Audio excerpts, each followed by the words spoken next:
महाकुंभ के दौरान इतनी जाने गई, इतने लोगों ने अपनों को खोया, लेकिन सरकार के कहने के अनुसार जो है उनके लिस्ट में बस 30 लोगों के नाम हैं जो भगदड़ की वजह से मारे गए थे। लेकिन विपक्ष जो है वो लगातार इल्जाम लगाता जा रहा है कि सही आंकड़े नहीं है ये।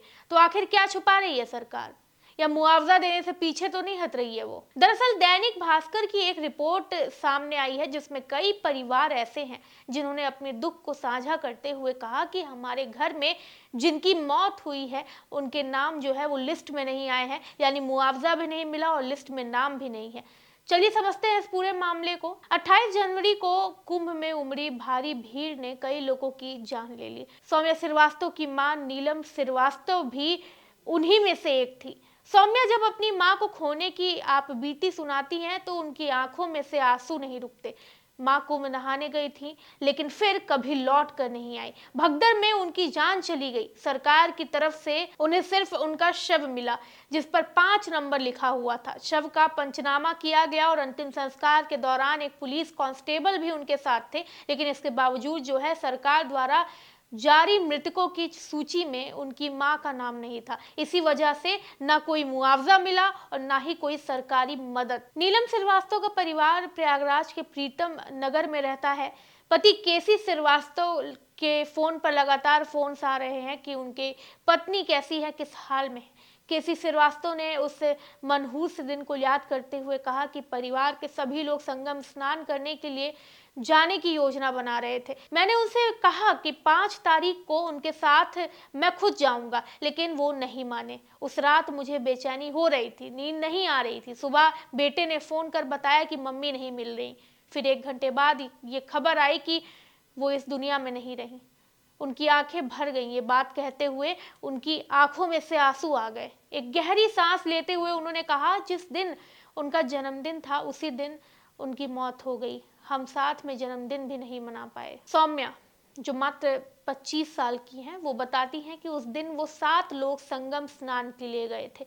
सभी बहुत खुश थे। रात 10 बजे उन्होंने खाना खाया और कुछ देर आराम करने के बाद 11:30 बजे संगम नोच की ओर रवाना हुए। तब तक भीड़ काफी बढ़ चुकी थी, लेकिन चलने में कोई कठिनाई नहीं हो रही थी। माँ, भैया, मौसी पहले स्नान के लिए गए थे। जब वो लौटे तब तक भीड़ बहुत ज्यादा हो चुकी थी। उन्हें लगा कि अब वहां रुकना ठीक नहीं होगा। धीरे धीरे भीड़ इतनी ज्यादा हो गई कि निकलना भी मुश्किल हो गया। रास्ता संकरा हो गया था और लोगों की संख्या लगातार बढ़ती जा रही थी। सौम्या ने कहा कि हम भीड़ का हिस्सा बन चुके थे। चारों ओर से लोग धक्का दे रहे थे। हम बस किसी तरह खुद को संतुलित करने की कोशिश कर रहे थे। मुझे ऐसा लगा कि अगर जरा सा भी पैर फिसला तो फिर उठना मुश्किल होगा। मैंने माँ से कहा कि कुछ भी हो जाए गिरना मत, खुद को संभाले रखना। हम सबने एक दूसरे का हाथ पकड़ा हुआ था। सौम्या कहती हैं ऐसा। लेकिन हालात बाद में बदतर होते गए। कुछ ही मिनटों में भगदड़ का दबाव इतना बढ़ गया कि हाथ छूट गया।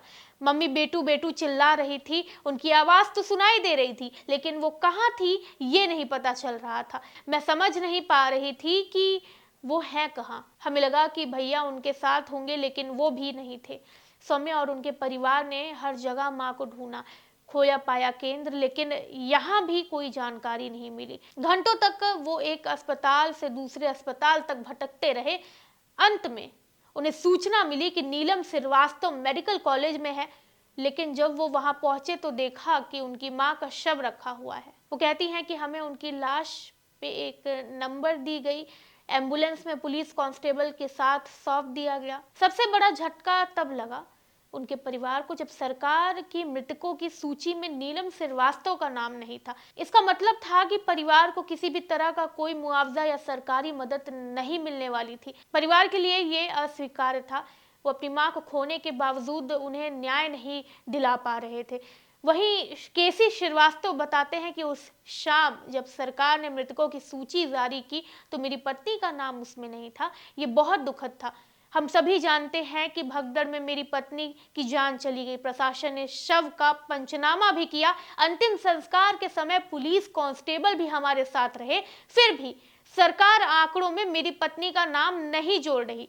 हम बार बार प्रशासन से गुहार लगा रहे हैं, लेकिन सरकार उसे मृत मानने को तैयार ही नहीं है। लेकिन केसी श्रीवास्तव को अब भी उम्मीद है कि जब कुंभ मेला खत्म होगा तो प्रशासन मृतकों की एक नई सूची जारी करेगा, जिसमें उनकी पत्नी का नाम भी शामिल होगा। अगर ऐसा नहीं हुआ तो वो सरकार से अपनी शिकायत दर्ज करवाएंगे, न्याय की मांग करेंगे।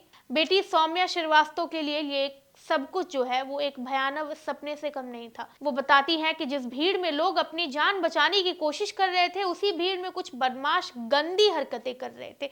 कोई जानबूझकर धक्का दे रहा था, कोई गलत तरीके से छू रहा था, कुछ लोग के मुंह में शराब में की स्मेल आ रही थी। उस माहौल में सौम्या खुद को बचाने के लिए संघर्ष कर रही थी।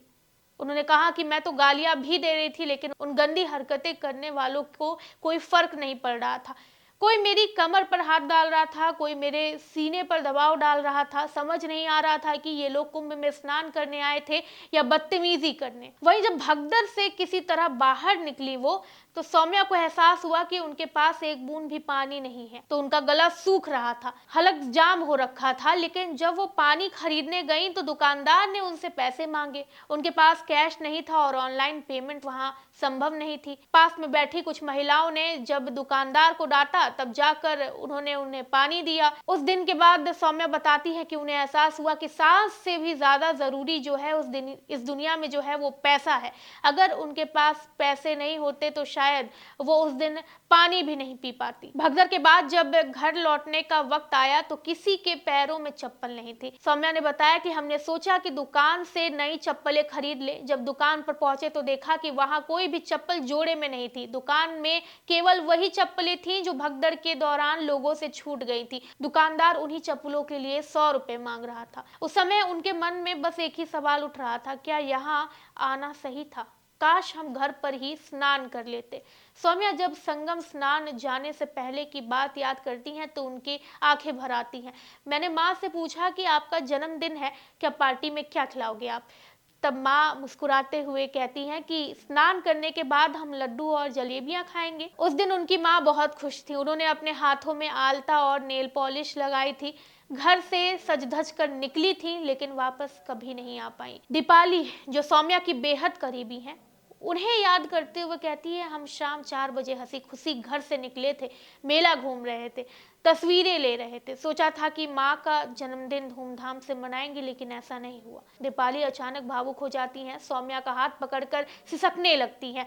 खुद को संभालते हुए कहती हैं, अगर एक्सीडेंट होता, कोई चोट लगती, तो कम से कम हमें पता तो चलता कि माँ के आखिरी शब्द, माँ के पल कैसे गुजरे। लेकिन हमें तो ये भी नहीं पता चला कि उन्होंने कितना कष्ट झेला, किस हालात में उनके प्राण निकले थे। दीपाली उससे भयानक रात को याद करके कहती है कि परिवार के 3 सदस्य संगम में स्नान कर चुके थे, लेकिन बाकी 4 लोगों का स्नान अभी बाकी था। तभी अचानक भगदड़ मच गई। चारों ओर अफरा तफरी का माहौल, लोग बेतहाशा इधर उधर भाग रहे थे। किसी को कुछ समझ नहीं आ रहा था। हम सब बुरी तरह घबरा गए थे। हालात ऐसे हो गए थे कि अपनी जान बचाने के अलावा और कोई विकल्प ही नहीं था। हम एक दूसरे का हाथ पकड़कर बाहर निकलने की कोशिश कर रहे थे, लेकिन भीड़ इतनी ज्यादा थी कि हमारा संतुलन बार बार बिगड़ रहा था। तभी हमारा हाथ छूट गया। दीपाली के साथ सिर्फ उनका छोटा बेटा रह गया। वो डर से कांप रहा था, रो रो कर कह रहा था, मम्मी कैसे भी बचा लो। मैंने उसे कस कर पकड़ रखा था, लेकिन मेरे अंदर डर जो है वो घर बना चुका था कि कहीं वो भी इस भीड़ में खो ना जाए। मैं उसे हिम्मत देने की कोशिश कर रही थी, लेकिन सच कहूं तो खुद अंदर से हिम्मत हार चुकी थी।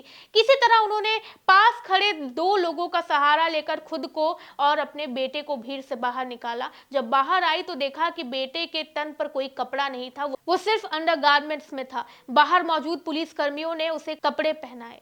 जब मैंने अपने बड़े बेटे को फोन किया और उसकी आवाज सुनी, तब जाकर थोड़ी सी राहत मिली कि कम से कम वो सुरक्षित है। दीपाली किसी तरह अपने परिवार के बाकी सदस्यों को ढूंढते हुई वहां से निकली। प्रीतम नगर से निकलकर जब वो झूसी पहुंची, तब तक कुंभ में हुई दूसरी भगदड़ की खबर भी सामने आ चुकी थी। उसी भगदड़ में आवास विकास कॉलोनी की रहने वाली नगीना मिश्रा की भी मौत हो गई थी। गणेश चंद्र मिश्रा अपनी भाभी नगीना मिश्रा की मौत का जिक्र करते हुए बताते हैं, 7 घंटे बीत गए लेकिन हमारे पास कोई एम्बुलेंस नहीं पहुंची थी।